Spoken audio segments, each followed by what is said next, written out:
सभी प्रिय भाई बहनों का जो नई मुंबई में New Testament Jesus Christ salvation doctrine के चर्च में पाए जाने वाले लोग हैं, उनसे आज मेरा ये तीसरी दफ़ा बात करने का अवसर प्राप्त हुआ है। इसके लिए मैं प्रभु यीशु मसीह के नाम में धन्यवाद करता हूँ परमेश्वर पिता का कि उसने हमको एक अवसर प्रदान किया कि हम उसमें होकर परमेश्वर की महिमा अधिकाई से कर सकें। और आज हमारे पास एक उत्तम समय है कि हम परमेश्वर से बातचीत करें और परमेश्वर की महिमा की बातों को देखें। मेरे अजीज़ भाइयों और बहनों, मैं एक बात आज जो आपसे शेयर करने जा रहा हूँ वो बहुत इम्पॉर्टेंट है और इसको हम व्यक्तिगत रूप से देखेंगे कि परमेश्वर का वचन हमारी ज़िंदगियों से क्या अपेक्षा करता है और हमें क्या प्रोवाइड करता है। हम देखेंगे कुलुस्सियों की पत्री से उसके 3 अध्याय से और 1 वचन से लेकर 4 वचन तक हम पढ़ेंगे। यहाँ लिखा है, अतः जब तुम मसीह के साथ जिलाए गए तो स्वर्गीय वस्तुओं की खोज में रहो, जहाँ मसीह विद्यमान है और परमेश्वर के दाहिनी ओर बैठा है। पृथ्वी पर की नहीं परंतु स्वर्गीय वस्तुओं पर ध्यान लगाओ, क्योंकि तुम तो मर गए और तुम्हारा जीवन मसीह के साथ परमेश्वर में छिपा है। जब मसीह जो हमारा जीवन है वो प्रकट होगा, तब तुम उसके साथ महिमा सहित प्रकट किए जाओगे। यहोवा परमेश्वर की आशीष उसके पवित्र वचन के पढ़े और सुने जाने पर हो। आमीन। अजीज ब्रदर्स एंड सिस्टर्स, मैं पास्टर कुटी का बहुत धन्यवाद करता हूँ कि जिन्होंने ये अवसर मुझे आज बात करने का फिर से दिया है। हम बात कर रहे हैं कोलोसियंस उसके 3rd चैप्टर के पहले 4 वर्सेस के ऊपर। और पहली आयत यहाँ पे कहती है, अतः जब तुम मसीह के साथ जिलाए गए तो स्वर्गीय वस्तुओं की खोज में रहो, जहाँ हमारा मसीह विद्यमान है और परमेश्वर की दाहिनी ओर बैठा है। इसके अंदर, इस एक आयत के अंदर इतने गहरे मतलब हैं। अगर हम उस चीज़ को अगर समझ जाते हैं तो हमें ऐसा लगता है कि हमारा जीवन प्रभु यीशु मसीह के नाम में धन्य हो गया, क्योंकि पहली ही आयत बताती है कि जब तुम यीशु मसीह के साथ जिलाए गए। तो अब हम इस बात को देखें कि हम कैसे प्रभु यीशु मसीह के साथ जिलाए गए। अगर ये प्रकाशन हमको मिल जाता है तो हम परमेश्वर की उस इच्छा के अनुसार, जिस सुमति से परमेश्वर ने हमें अपने अनुग्रह में बुलाया है, वो हमारी ज़िंदगी के अंदर अपना कार्य करने लगती है। अब जब हम इस ओर ध्यान लगाते हैं तो मेरे अजीज़ भाई और बहनों, सबसे इम्पॉर्टेंट बात हमारी ज़िंदगी के लिए क्या हो जाती है कि हम इस बात को जाने कि परमेश्वर का वचन हमसे क्या कहता है। और इस एक अंश को समझाने के लिए मैं इफिसियों की पत्री का सहारा लूँगा, 1 अध्याय और उसके 3 पद को मैं पढ़ूँगा आपके लिए। यहाँ लिखा है, हमारे प्रभु यीशु मसीह के परमेश्वर और पिता का धन्यवाद हो कि उसने मसीह में स्वर्गीय स्थानों में सब प्रकार की आशीष दी हैं। अब यहाँ पर अगर हम देखेंगे तो परमेश्वर का वचन कहता है कि हमको सब प्रकार की आशीषें स्वर्गीय स्थानों में दी हैं। कहाँ पर दी हैं? स्वर्गीय स्थानों में। और पहला पद भी ये कहता है कि जब तुम मसीह के साथ जिलाए गए तो स्वर्गीय वस्तुओं की खोज में रहो। अब जब हम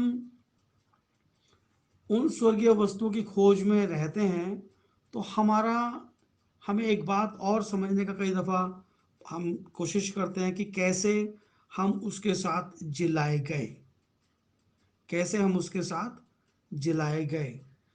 क्योंकि अगला पद जो इफिसियों की पत्री का है वो क्या बोलता है, चौथे पद में एक अध्याय का, जैसा उसने हमें जगत की उत्पत्ति से पहले उसमें चुन लिया कि हम उसके निकट प्रेम में पवित्र और निर्दोष हों। परमेश्वर ने आज आप लोगों को नहीं चुना है, या मुझे आज नहीं चुना है। परमेश्वर ने हमको अपने पूर्व ज्ञान के अनुसार, अपने पूर्व ज्ञान के अनुसार हमको जगत की उत्पत्ति से पहले चुन लिया। कैसे चुन लिया? पहले चुन लिया।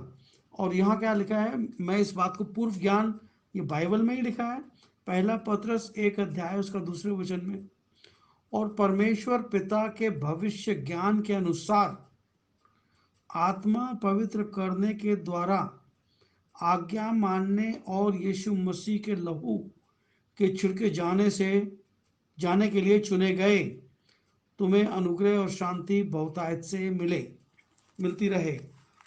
अब जब परमेश्वर की एक योजना है, परमेश्वर आज से कितने वर्षों भी इस पृथ्वी के ऊपर कुछ होना है वो परमेश्वर को आज मालूम है। परमेश्वर को हजारों हजार साल पहले ये मालूम था कि न्यू मुंबई में पास्टर कुट्टी के द्वारा एक फेलोशिप वहाँ पर रन की जाएगी, और वहाँ पर देश विदेश के सब लोग आकर फेलोशिप करेंगे। बहुत सारे ऐसे लोग होंगे जिन्होंने प्रभु यीशु मसीह को भी जाना नहीं है, परंतु जब वो परमेश्वर के उस इंतज़ाम को जानेंगे तो प्रभु यीशु मसीह को अपना पर्सनल सेवियर एक्सेप्ट करेंगे, और पर्सनल सेवियर एक्सेप्ट करने के द्वारा वो प्रभु यीशु मसीह के नाम में बपतिस्मा लेके परमेश्वर की निज संतान बन जाएंगे, उसकी पर्सनल प्रॉपर्टी बन जाएंगे, और परमेश्वर के राज्य के घराने के लोग बन जाएंगे। तो ये परमेश्वर की योजना है जो उसने प्रभु यीशु मसीह में हम सब लोगों के लिए उसने दी है। अब जो योजना परमेश्वर ने हमें जगत की उत्पत्ति से पहले दी, तो उसका इंतजाम परमेश्वर ने कैसे किया? तो बाइबल कहती है कि तुम मसीह में जिलाए गए हो। अभी हम जिंदा हैं, अभी हम मरे नहीं हैं, मगर बाइबल कहती है कि हम जिलाए गए हैं। तो हम इस रहस्य को भी थोड़ा देख लेते हैं कि बाइबल किस रहस्य की बात यहाँ पे करती है। बाइबल कहती है कि जब तुम मसीह के साथ जिलाए गए, अभी हम जिंदा हैं, और बाइबल यहाँ कहती है जब तुम मसीह के साथ जिलाए गए। तो हम देखें कि हम कैसे जिलाए गए। हमें रोमियो की पत्री 6 अध्याय और उसका 3 और 4 वचन हम देखेंगे। यहाँ लिखा है, क्या तुम नहीं जानते कि हम सब ने जिन्होंने मसीह यीशु का बपतिस्मा लिया है उसकी मृत्यु का बपतिस्मा लिया है, अतः उस मृत्यु का बपतिस्मा पाने से हम सब उसके साथ गाड़े गए, ताकि जैसे मसीह पिता की महिमा के द्वारा मरो हुओं में से जिलाया गया, वैसे ही हम भी नए जीवन की सी चाल चलें। अब परमेश्वर का वचन हमसे हमें कुछ बात बताता है तीसरी आयत में, कि जब हम यीशु मसीह के साथ उसके नाम में, यीशु मसीह के नाम में बपतिस्मा लेते हैं, तो बाइबल इसको बोलती है हम मसीह की मृत्यु के साथ उसकी समानता में अपने आप को ले आते हैं, और उसकी मृत्यु के साथ अपने आप को आइडेंटिफाई करते हैं। चौथी आयत में लिखा है, जब हमने उसकी मृत्यु का बपतिस्मा पाने के लिए उसके साथ गाड़े गए, ताकि जैसे मसीह पिता की महिमा के द्वारा मरो हुओं में से जिलाया गया, वैसे ही हम भी नए जीवन की सी चाल चलें। तो अब क्योंकि जो बॉडी ऑफ क्राइस्ट है, जो प्रभु यीशु मसीह की देह है, वो कलीसिया कहलाती है। और द बॉडी ऑफ क्राइस्ट आज से 2000 साल पहले मुर्दों में से जी उठी, यानी कि कलीसिया उसके अंदर जी उठी।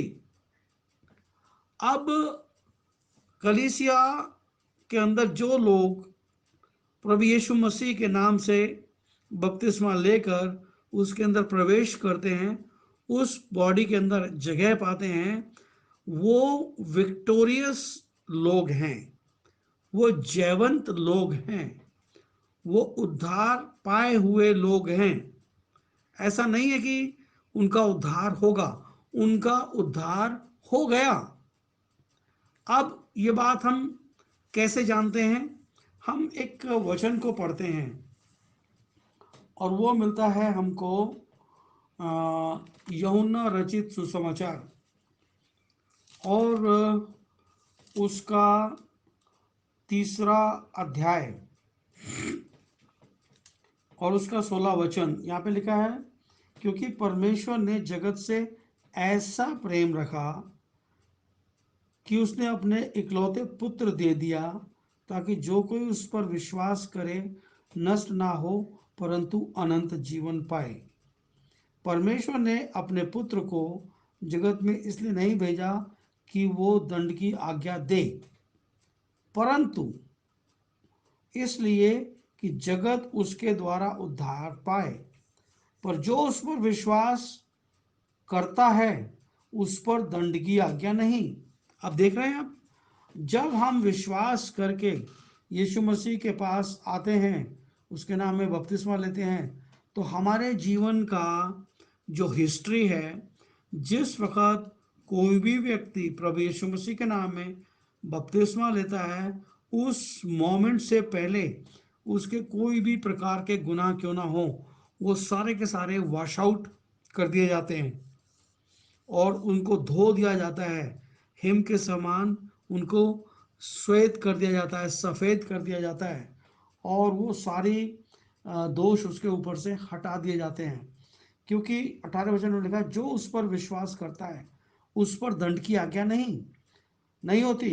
जो उस पर विश्वास नहीं करता वो दोषी ठहर चुका है, इसलिए कि परमेश्वर ने अपने इकलौते पुत्र के नाम पर उसने विश्वास नहीं किया। अब जब हमारे लिए परमेश्वर का इतना बड़ा इंतज़ाम है कि हम उसके इकलौते पुत्र के ऊपर विश्वास करें, और उस विश्वास में विश्वास करने के कारण जब बैप्टिज्म हम लेते हैं, तो हमारा जो स्थान है इस पृथ्वी में, वो बॉडी ऑफ क्राइस्ट में आ जाता है। और बॉडी ऑफ क्राइस्ट में आने के मतलब है कि हम परमेश्वर की कलीसिया में जाते हैं। हम वो कलीसिया नहीं है जो दुनिया के लोग जिसके ऊपर अपनी अपने विचार से परमेश्वर की बात का बात करते हैं। हम वो लोग हैं जो परमेश्वर के वचन के अनुसार परमेश्वर के ऊपर विश्वास करते हैं और उसके ऊपर हम अंगीकार करते हैं, उसके अनुसार हम चलते हैं।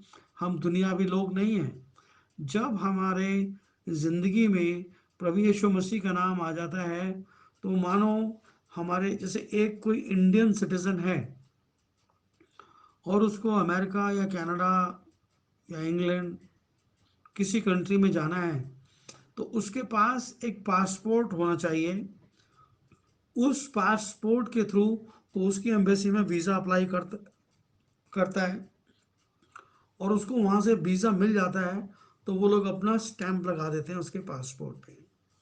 और पासपोर्ट पे स्टैंप लगाने से क्या होता है, उस इंसान को उनके कंट्री में जाने की इजाज़त है। और वो जो वीज़ा उनकी उसके ऊपर लगा हुआ है पासपोर्ट के ऊपर, ये इस बात का प्रमाण है कि वो इंसान को उस कंट्री ने अपने यहाँ आने का इनविटेशन दिया है। अब हम अपनी ज़िंदगी को देखते हैं कि हमारी ज़िंदगी में परमेश्वर वास्तव में क्या करता है। क्योंकि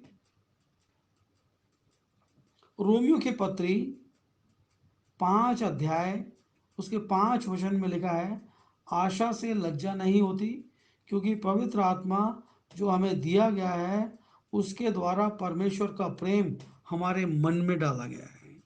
क्या डाला गया है?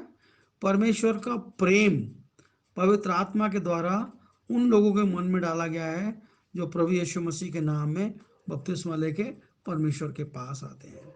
तो वो जो पवित्र आत्मा का जो हमारी लाइफ के अंदर स्टैंपिंग है, वो हमारा स्वर्ग जाने का एक परमिट है।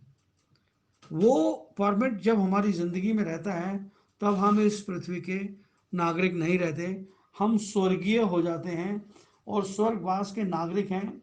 हम इस पृथ्वी के ऊपर जरूर रहते हैं, परंतु हमारा इस पृथ्वी से कोई गहरा संबंध नहीं है, क्योंकि हम इस पृथ्वी के ऊपर एक मुसाफिर हैं और हम इस पृथ्वी के ऊपर क्राइस्ट के एम्बेसडर हैं। हमारा काम है, एम्बेसडर का काम क्या होता है? एम्बेसडर का काम क्या होता है? एम्बेसडर्स एम्बेसी में होते हैं। एम्बेसी कहाँ होती है? जैसे हमारा मुल्क हिंदुस्तान है, इसके अंदर इसकी राजधानी नई दिल्ली है। नई दिल्ली के अंदर सारे कंट्रीज़ का एक एक रिप्रेजेंटेटिव रहते हैं। हाई कमीशन या एम्बेसी, हाई कमिश्नर होता है हाई कमीशन में, एम्बेसडर्स होता है एम्बेसी में। इनका नाम थोड़ा सा फ़र्क है क्योंकि अलग टेक्निकल रीज़न है ये, बट ये सारे एम्बेसडर कैटेगरी के लोग होते हैं। अब हम इस पृथ्वी के नहीं हैं, हम इस पृथ्वी के नहीं हैं, हम स्वर्गलोक के हैं। हम इस पृथ्वी के ऊपर आए हैं एक पर्पस से। जितने लोग प्रभु यीशु मसीह के लहू के द्वारा सेव किए जाते हैं, जितने लोग प्रभु यीशु मसीह के लहू के द्वारा बचाए जाते हैं, उनको परमेश्वर का वचन परमेश्वर की संतान कहता है, परमेश्वर के सेवक कहता है और यीशु मसीह के राजदूत कहता है। अब ये राजदूत का काम क्या होता है? राजदूत का काम होता है कि अपनी कंट्री के बारे में दूसरी कंट्री के लोगों को अधिक जानकारी देना। अभी मैं आज जो ये संदेश दे रहा हूँ, ये मेरा एक राजदूत का काम है। मैं प्रभु यीशु मसीह के उस पवित्र योजना को जो हमें अनंत जीवन देती है और हमको स्वर्ग जाने का एक उपाय किया है, उस उपाय को मैं एक ऑडियो फॉर्म में आपके पास भेज रहा हूँ। आप इसको सुनेंगे, इसके ऊपर ध्यान करेंगे। जो लोग ऑलरेडी बैप्टिज्म ले चुके हैं वो अपने विश्वास में मजबूत हो जाएंगे। जिन लोगों को बैप्टिज्म लेना है वो अपने आप को तैयार करेंगे, क्योंकि तैयारी बहुत ज़रूरी है। कोई भी क्रिश्चियन लाइफ के अंदर प्रिपरेशन बहुत इम्पॉर्टेंट है। तैयारी क्यों ज़रूरी है, आप इस बात को थोड़ा सा प्लीज़ समझने का प्रयास करें। आप भले ही केरल से हों, तमिलनाडु से हों, आंध्रा से हों, कर्नाटका से हों, महाराष्ट्र से हों, तेलंगाना से हों, गुजरात या राजस्थान या दिल्ली से हों, किसी भी स्टेट से क्यों ना हों, आपने एक चीज़ जरूर देखा होगा, सुना होगा। क्या सुना होगा? या आप यूपी राजस्थान के भी रहने वाले क्यों ना हो, कि जब एक लड़की की शादी रहती है तो लड़की के घर वाले उसकी शादी की क्या करते हैं? तैयारी करते हैं। लड़की की शादी की तैयारी करते हैं और जब उसकी वो तैयारी पूरी हो जाती है तब उसकी क्या होती है? शादी होती है। जब हम क्राइस्ट में आने वाले होते हैं तो क्राइस्ट के पास आने से पहले हमें एक तैयारी की आवश्यकता होती है, और उस तैयारी की आवश्यकता इसलिए होती है क्योंकि हमें इस बात का एहसास होता है कि हमारा रिश्ता हो गया है और उस रिश्ते में हमारा संबंध प्रभु यीशु मसीह से है। और प्रभु यीशु मसीह के साथ, प्रभु यीशु मसीह हमारा दूल्हा है, हम उसकी दुल्हन होने वाले हैं। तो हम प्रिपेयर्डनेस के साथ उसके पास आते हैं और एक रिश्ते में जुट जाते हैं। एक वचन पढ़ता हूं मैं आपके लिए, और वो वचन है 2 कुरिन्थियों 11 अध्याय और उसका 2 वचन। यहाँ पे लिखा है, क्योंकि मैं तुम्हारे लिए ईश्वरीय धुन लगाए रहता हूं, क्योंकि मैंने एक ही पुरुष से तुम्हारी बात लगाई है कि तुम्हें पवित्र कुंवारी की नाई सौंप दूं। आप समझ रहे हैं? यानी कि एक एक व्यक्ति, चाहे वो पुरुष हो चाहे वो स्त्री हो, वो कलीसिया का मेंबर है। और कलीसिया का मेंबर है तो कलीसिया की जो उपमा है वो कुंवारी से दी गई है। हम 10 कुंवारी के बारे में जानते हैं, जिसमें 5 बुद्धिमान थी, 5 मूर्ख थी। और हम जानते हैं कि बुद्धिमान जो कुंवारियाँ थीं वो दूल्हे के साथ प्रवेश कर जाती हैं, और जो मूर्ख कुंवारियाँ थीं वो भटक जाती हैं अपने लक्ष्य से।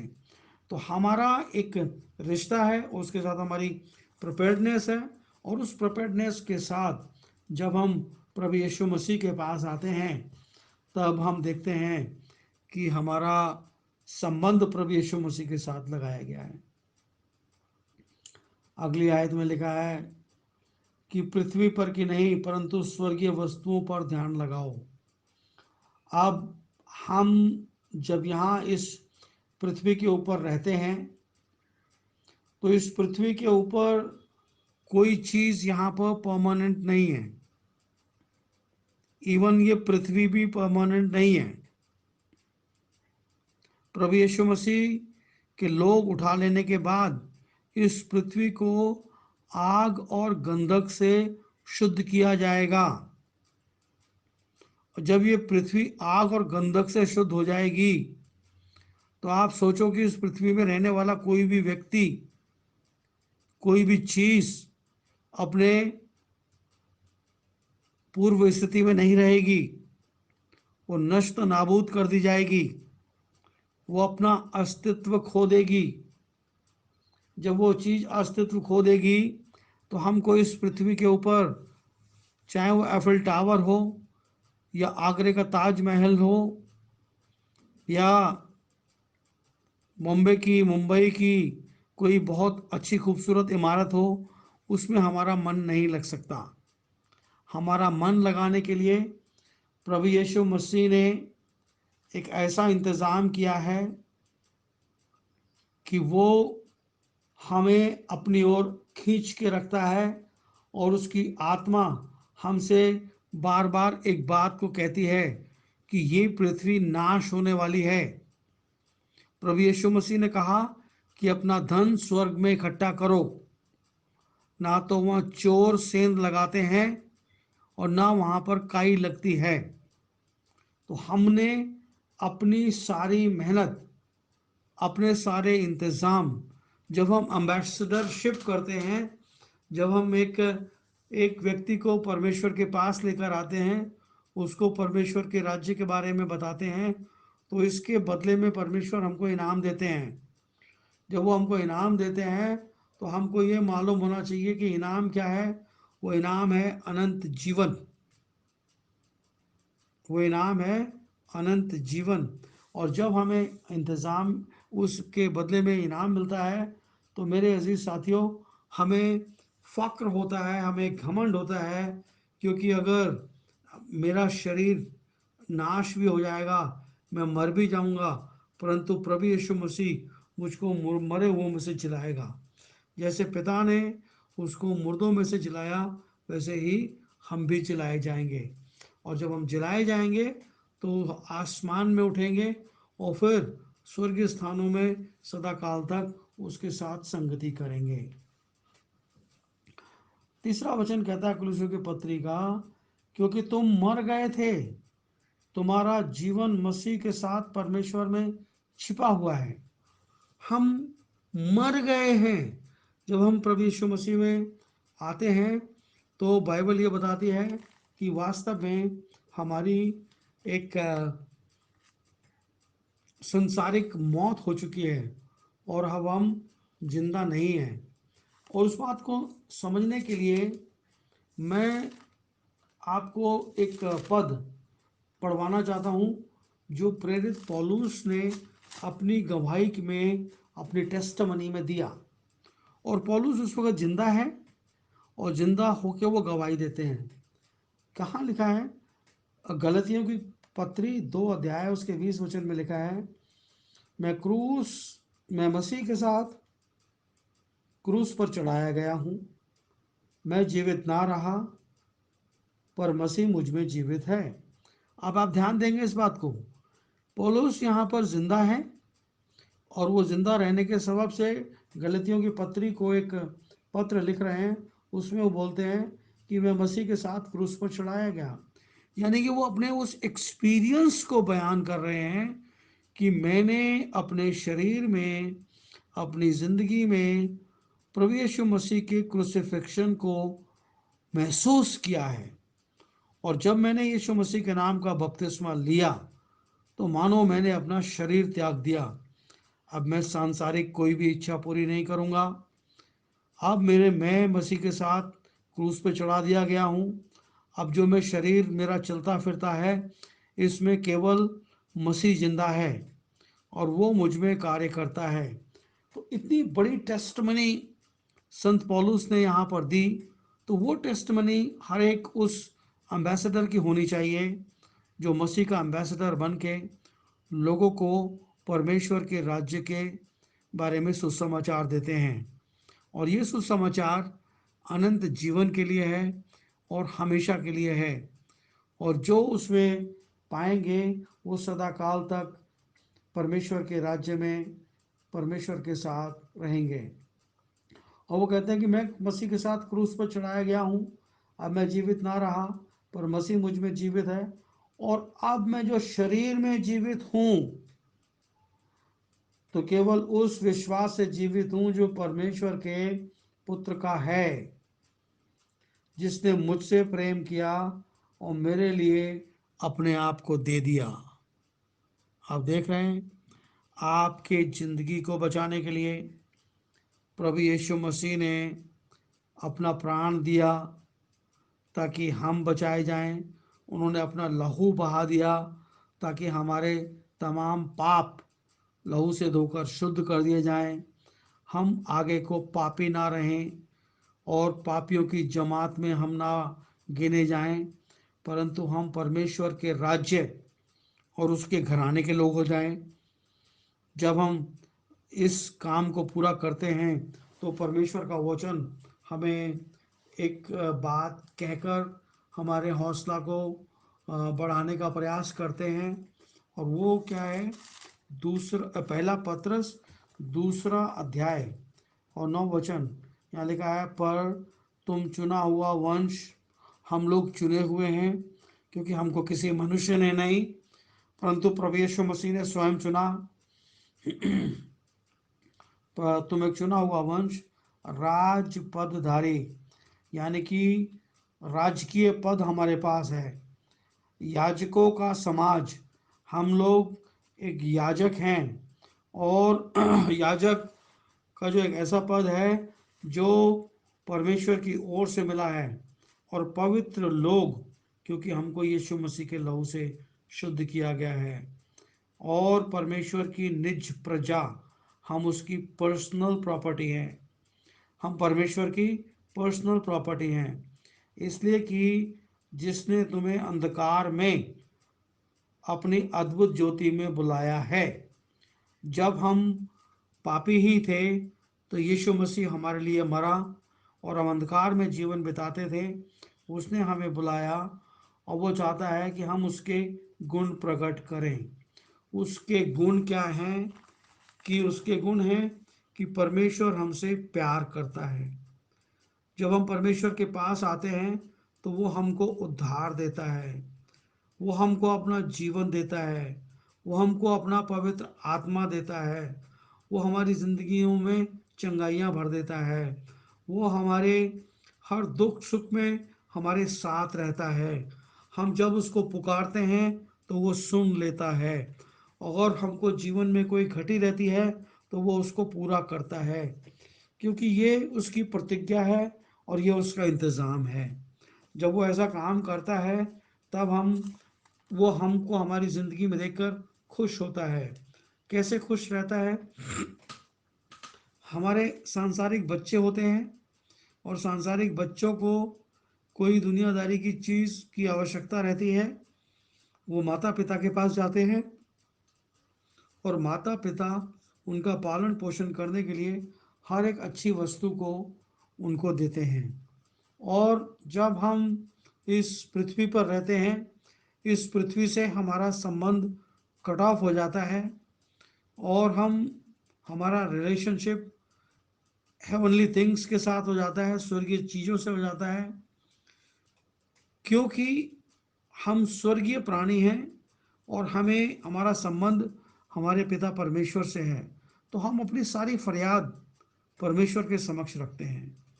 इसीलिए परमेश्वर का वचन कहता है कि शेरे बवर के बच्चे तो भूखे रह सकते हैं, मगर परमेश्वर से डरने वाले लोगों को किसी भली वस्तु की घटी नहीं होगी। यानी कि शेर का बच्चा तो वो भूखा रह सकता है, परंतु प्रभु यीशु मसीह पर विश्वास करने वाला कोई भी व्यक्ति भूखा नहीं रह सकता। एक एश्योरेंस है, एक आश्वासन है परमेश्वर का। और जब परमेश्वर हमको इतना स्ट्रांग आश्वासन देते हैं तो उसके बच्चों को हौसला रहता है, और वो परमेश्वर के किंगडम के इस काम को बड़े उत्साह के साथ करते हैं। जब आखिरी पद, जब मसीह जो हमारा जीवन है प्रकट होगा, तब तुम भी उसके साथ महिमा सहित प्रकट किए जाओगे। अब जब यीशु मसीह हमारा इस पृथ्वी के ऊपर आएगा, तो बाइबल कहती है कि हम भी महिमा सहित उसके साथ प्रकट कर दिए जाएंगे, क्योंकि परमेश्वर का एक इंतज़ाम है, और परमेश्वर का इंतज़ाम बहुत स्ट्रांग है, और वो इस संसार का इंतज़ाम नहीं है जहाँ पर लोगों को कोई आशा नहीं है, परंतु हम बिल्कुल परमेश्वर के चुने हुए प्राणी लोग हैं, और परमेश्वर की योजना के अंतर्गत हम रहते हैं। और जब हम उसकी योजना के अंतर्गत रहते हैं तो परमेश्वर की वो इच्छा हमारी ज़िंदगी के अंदर डेफिनेटली पूरी होती है, जो उसने अपने लोगों के लिए रखी है। मैं दो तीन पद पढ़ देता हूँ आखिर के, उस आयत के सपोर्ट में जो मैंने पढ़ी है। ये पहला थिस्सलुनीके 4 अध्याय में है, और मैं 15 वचन से पढ़ता हूँ। क्योंकि हम प्रभु के वचन के अनुसार तुमसे कहते हैं कि हम जो जीवित हैं प्रभु के आने तक बचे रहेंगे, तो सोए हुओं से आगे कभी ना बढ़ेंगे। यानी कि एक सिचुएशन आएगा जब प्रभु यीशु मसीह आएंगे, तो सबसे पहले जो मुर्दे जिंदा हैं, वो जो मुर्दे हैं, जो मर गए हैं, जो कब्र में दफना दिए गए हैं, वो जला दिए जाएंगे। वो जला दिए जाएंगे, क्योंकि जो सोए हैं वो उनसे आगे ना बढ़ेंगे। क्योंकि प्रभु आप ही स्वर्ग से उतरेगा, उस समय ललकार और प्रधान दूत का शब्द सुनाई देगा, परमेश्वर की तुरही फूकी जाएगी, और जो मसीह में मरे हैं वो पहले जी उठेंगे। तब हम जो जीवित हैं और बचे रहेंगे उसके साथ बादलों पर उठा लिए जाएंगे कि हवा में प्रभु से मिले। इसी रीति से हम सदा प्रभु के साथ रहेंगे। तो इन बातों से एक दूसरे को शांति दिया करो। यहाँ पर एक रेफरेंस दिया गया है, जब एक दुनिया के अंदर एक डेथ होती है तो लोग विलाप करते हैं, क्योंकि उनको पता है कि उनका साथी हमेशा के लिए उनके साथ को छोड़ के चला गया। परंतु जब मसीह में कोई व्यक्ति इस दुनिया को अलविदा कहता है, उसके पास एक ग्रेट एश्योरेंस है, और वो एश्योरेंस है कि जब प्रभु यीशु मसीह प्रकट होगा तो हम भी उसके साथ जलाए जाएंगे, और जो जिंदा रहेंगे वो ग्लोरीफाइड बॉडी में तब्दील हो जाएंगे। अब लोग कहते हैं ग्लोरीफाइड बॉडी क्यों?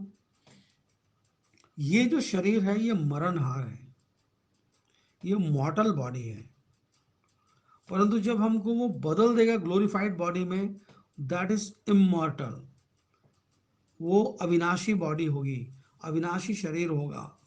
और जैसे अविनाशी शरीर में हम बदल जाएंगे, तब हम सदा काल तक प्रभु के साथ रहेंगे। एक बहुत बड़ा आश्वासन हमें परमेश्वर का पवित्र वचन देता है। इसलिए मेरे अजीज साथियों, प्रभु यीशु मसीह के नाम में आप सब लोगों को शांति और इत्मीनान मिले, और प्रभु आपकी सहायता करे। अगले हफ्ते फिर आपसे मुलाकात करेंगे इन्हीं शब्दों के साथ। God bless everybody.